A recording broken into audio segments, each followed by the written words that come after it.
En janvier 2020, nous étions dans d'autres circonstances. Nous pensions absolument nécessaire de fêter les 20 ans de Lire et faire lire et de fêter tout l'apport de nos bénévoles. À l'époque, nous rêvions de faire une grande manifestation. Nous aurions convié les lecteurs de Lire et faire lire. Peut-être pas tous les 20 000 lecteurs, mais beaucoup de lecteurs. Et nous aurions fait une promenade tout autour du Panthéon avec des t-shirts sur lesquels il serait marqué « Rejoignez-nous, rejoignez Lire et faire lire ». Et puis nous avons rencontré Nicolas. Nicolas nous a proposé cette belle exposition qui mettait en valeur nos marraines et nos parrains, et surtout nos bénévoles. Lire et faire lire, on s'est rencontrés il y a 2 ans pour préparer cette exposition. Et il fallait imaginer créer un univers qui soit un espace de lecture, qui soit un espace d'ouverture à l'imaginaire et qui soit un espace pour donner envie de partir dans un autre monde. Il y a des bénévoles qui ont choisi un certain nombre d'images dans mes livres, puisque je suis illustrateur de livres, j'écris des textes, et qui ont choisi des citations littéraires pour nous inviter à rêver, à partir dans ces mondes un peu nouveaux.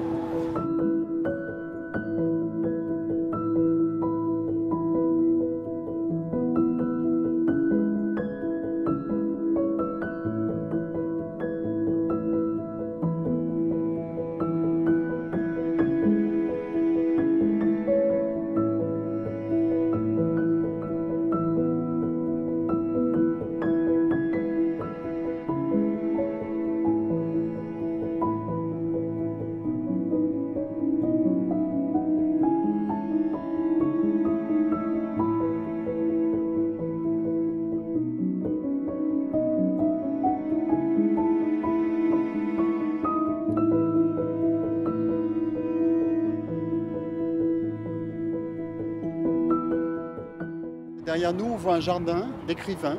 Donc c'est les parrains de Lire et faire lire. Et j'ai voulu tout ce qui soit le début d'une histoire. Et donc ils sont chacun dans leur jardin. Alors Leila Slimani et 3 femmes, Daniel Pénac avec un meurtrier et un chat.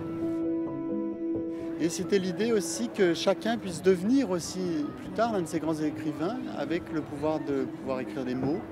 Que chacun soit aussi un peu l'acteur ou l'auteur de ces œuvres d'imaginaire. Et pour ça, on a fait un théâtre en bois, là, qui est derrière, où les grands-parents viennent en fait et lisent aux enfants.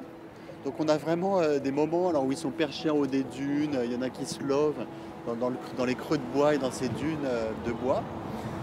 Et dans cette scénographie, donc du coup, comme un théâtre, on a un devant, un derrière, on a des gradins en fait où les gens sont acteurs, mais finalement, comme les héros, rois et reines d'un jour de Lire et faire lire, qui lisent dans la France entière, en fait là, c'est justement tous ces anonymes qui rentrent au Panthéon à travers ce théâtre et qui nous invitent à rêver et à partir dans des histoires. Notre objectif, c'est rejoignez-nous, nous, Lire et faire lire, nous sommes toujours là. Nos 20 000 bénévoles sont toujours là. Il faut les remercier et il faut que nous allions encore bien plus loin. Parce que l'objectif qui était celui d'Alexandre Jardin, il y a 21 ans, c'était de dire « Nous allons créer un peuple de lecteurs ». Avec cette exposition et le titre de l'exposition, nous sommes là pour affirmer cette volonté.